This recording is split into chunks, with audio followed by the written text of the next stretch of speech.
That joke where it's like, all group chats have the main group chat and then the secondary group chat without the annoying people, and then somebody's like, my group chat only has one. Like, well, then you're the annoying person. And it's like, if you play D&D and you're like, I've played a lot of games and I've had to leave them, but there was never any problem players. It's probably you.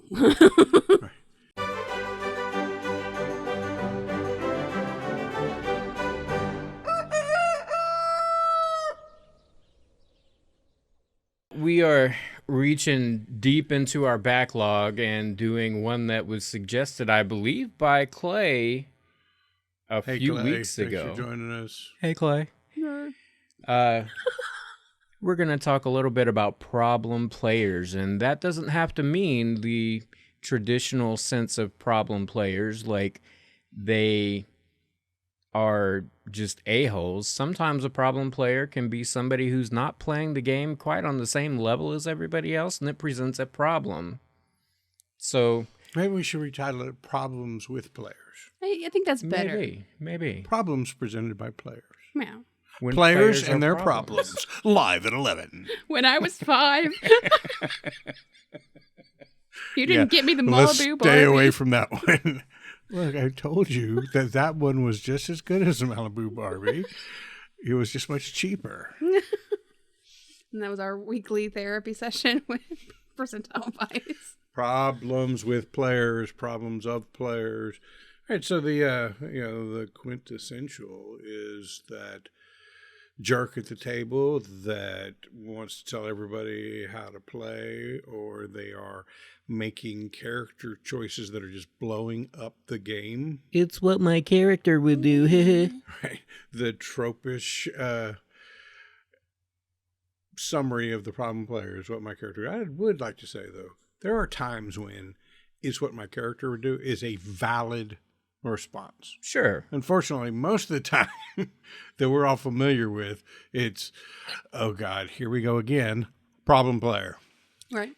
We haven't seen too much of that at our tables. What we have had is people who tactically are not on the same page, or people who are so young as to be apathetic to the problems of the group and not really playing along. And those are valid problems as well. I mean, it's hard to say that a child is a problem player, but I can be the first to admit that our oldest child at times was a problem player, because she wanted to do things either a very specific way or she refused to do things. And like, she was, I think, a charisma based character and had like the best charisma out of the group. And we were like, hey, go talk to this guy and help us out. And she would be like, no, I won't do it. The face of the party. Would not do it. And it made it difficult. So like, people with secondarily good charisma had to do things. And overall, she did a great job, but she's very, just as a person, she really digs her heels in when she's decided she's going to do or not do something. She wasn't very flexible, but that's something that comes with time and playing with people. And she got better towards the end, But I mean, in her defense, it is what her character would do. I mean, there's a lot of very charismatic but introverted people out That's there. true.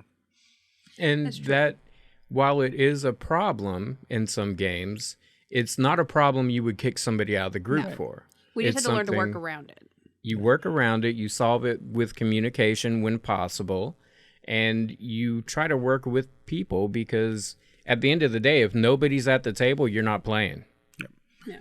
So, from the high level of this topic, the problem player, right, there is that, right? Those folks that just want to either control the game, tell everybody how to play it, what it's all going to be like, or they want to blow up the game, right? Obvious hooks, obvious pattern. We're going after Strahd, and this person wants to do everything in the world to make that not happen. Yeah. They talk to them. If that doesn't work, Bye. It's not a good fit. And when this isn't the game you're looking for, obviously. Yeah. And Because there are games out there that you can get into where it is just a bunch of hobgoblins creating chaos, and they never take a claw hook. Like, that's great. That I'm not saying that's not a bad way, not a good way to play. It's just the rest of the table doesn't want to play that way. There's a wide gulf between not doing the things you maybe should be doing and disrespecting other people. And at a certain point, when you are not going along with any of the storylines, you are disrespecting everybody else at that table. If you can't be approached and, hey, we need you to actually, we're trying to kill a vampire here. We need your help. If you don't want to do that, then we can't play with you. If that's not an option, then we can't play with you.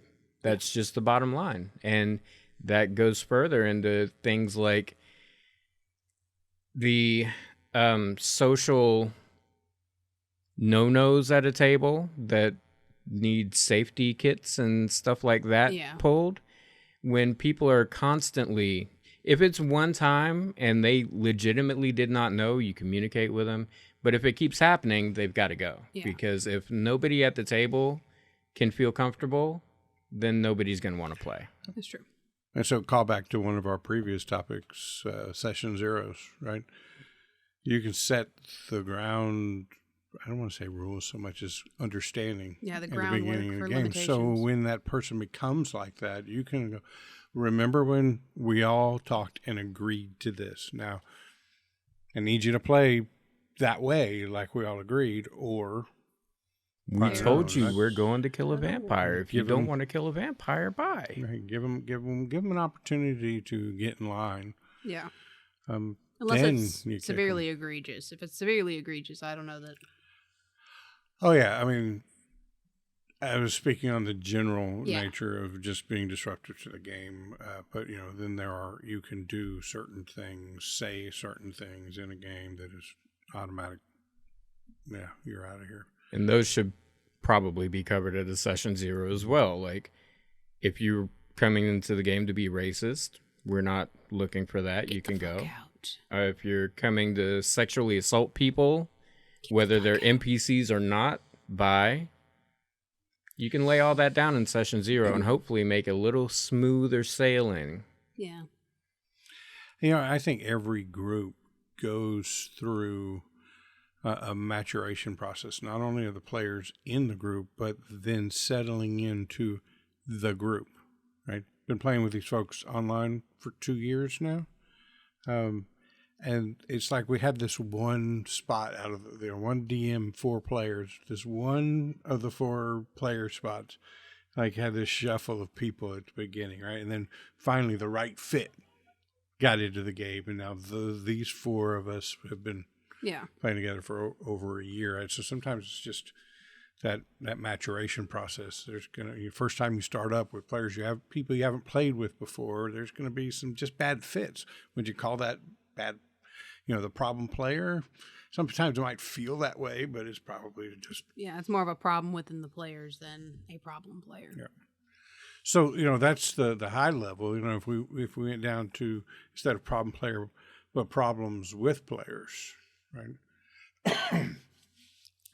I'm reminded of the banquet at the Chaosium Con when we were listening to that guy talk about how he was a GM for a game and he had a very introverted player, and so he laid everything out on exactly how to play and gave it all to him, and then it's like, hey, if after that they don't play it right, well, that's on them.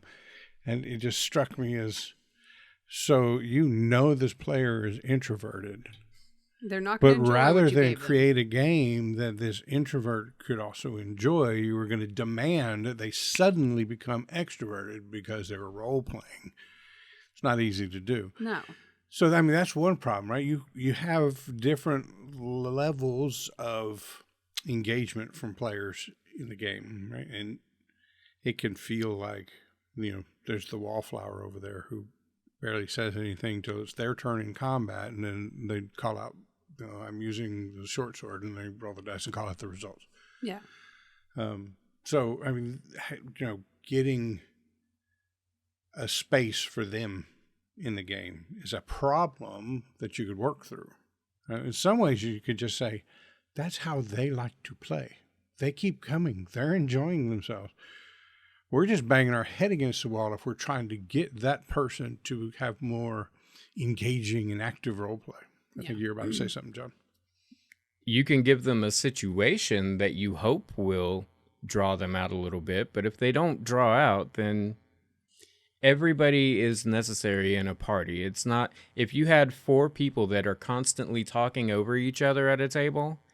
Dude, we're right here. it's You not gotta going to talk work bad about very us when we're well. right here. You need every now and then a quieter person, a person who speaks up every now and then, but they're not constantly rattling on. And Where's the fun dynamics in 4 players that are all super extroverted, outgoing people? Where's the dynamic in that? Like, where's the fun? eventually there's no room to play because there will be so many side jokes and, oh, girl, let me tell you what I did last night at the store. Oh, damn. Jerome was there. Yeah. So, I mean, but even just like sometimes I can be a problem player because I have different levels of engagement with my characters. My current character, the monk, just doesn't really vibe with me. I like the character, but the gameplay for me, like the actual combat's just it's not there for me. And I know that hurts you deep down inside. Monks are the best.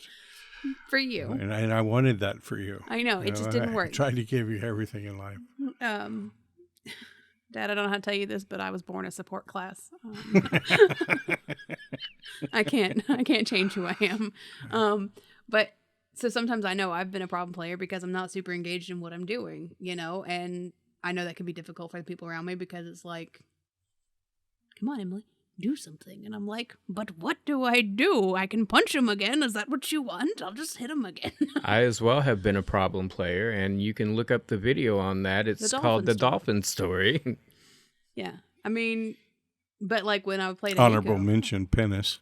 Yeah, there's a lot of honorable mentions. Penis wasn't a huge problem, No, though. it wasn't. I We just should wanted just to say do penis. one of these episodes where it's just 6 different stories of John being a jackass.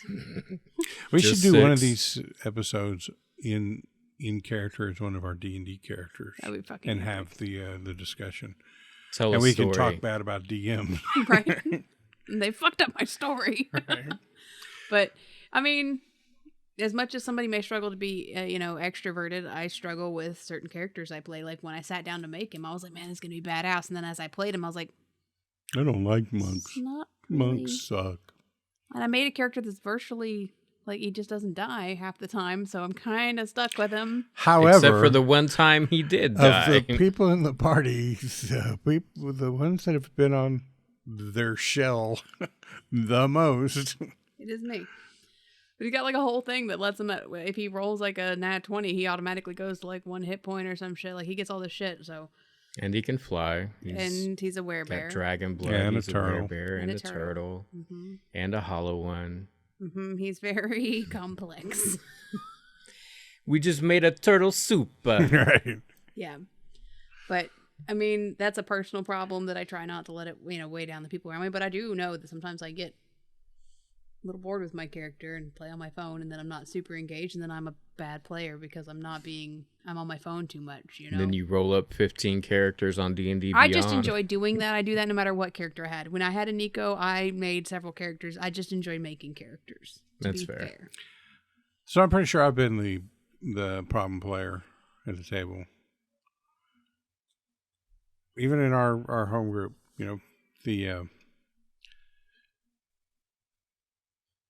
my recent desire to get more role playing into our games, then I really get active and involved in the role play where other folks aren't quick to step in there. I'll be like, okay.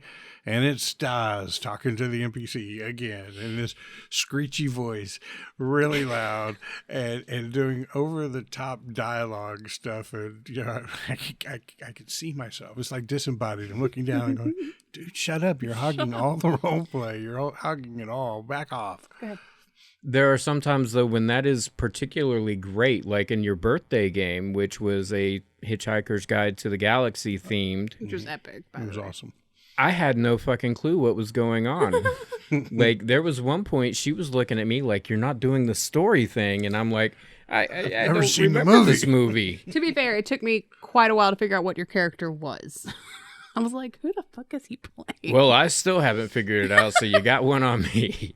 But it was nice that you were getting so into the role play that it was still entertaining and fun, even though I had no fucking clue what was going on. Plus, it was my birthday, so nobody was going to tell me, Right. back off and let us play, too. And no one was going to tell you that non-detection doesn't actually make you invisible. What were you going to say, Emily? I The was gonna DM let say me get away with it. that me and you both do that. where we will jump in when other people don't say anything and we'll take over. And the reason I've noticed it so much is because John and several other people at our table they pause, think about what they're going to say, and then say it. And in our personal relationship, it has taken me years to master not just automatically assuming he's not going to say anything and starting to talk again. I've had to very much so learn that John will stop and then speak. And so like at the table, I realize I'm doing it. I'm like, stop. I hear that thinking before you speak is a good thing. I've never tried it, though. I've recently encountered opportunities where I wish that I had tried it. Another way you can be a problem player. Like, we get humor into our games. Yeah. Have a blast with it. Humor is always kind of edgy, right? Yeah. So it's probable. Okay, it happened. Where you make a joke that is a little off color to you. That could be a lot off color to somebody else. Because we will say shit that is way out there and be like, ha. Right. And you go, that was not as funny as I thought it was going to be. Wrong crowd. I just stepped in it, and I'm really sorry. But on the bonus side, we both know what our foot tastes like because we put it in our mouth quite frequently. At least you wear clean socks now. That's true. So learn that the hard way. Yeah. Change your socks every day. Yeah. Every day, because you never know when you're going to stick your foot in your mouth, Steve. Let's go ahead and wrap this one up. Problem players, there's a scale. There's some things that you Hard have to pass. set that line that automatically, like, that's not going to work here. You got to go. But for most of the other ones, you want to communicate. And then as a DM or GM that has a problem player, some of that work can be on you too. You can try to accommodate people, accommodate their little foibles so that everybody is happier. Because if everybody's happy, everybody's playing and they're coming back for the next session unless... Yeah, I think there's very few times. It's the definite minority when you actually have a problem player. Right. And sometimes that player's just got to go. But I think most of the time it is problems with players, and then you can address and try to work out the problem instead of trying to figure out what do I do with this guy. Use a little critical thinking there. Let's go after the problem and not the person. I think you probably get farther. Yeah. But I'm still going to probably dominate the role play at our next family meeting. We expect it. Right? We it's just like cherish you it guys at are this just point. giving them like, hey, that's Steve being Steve. It's the price we have to pay if we want to play.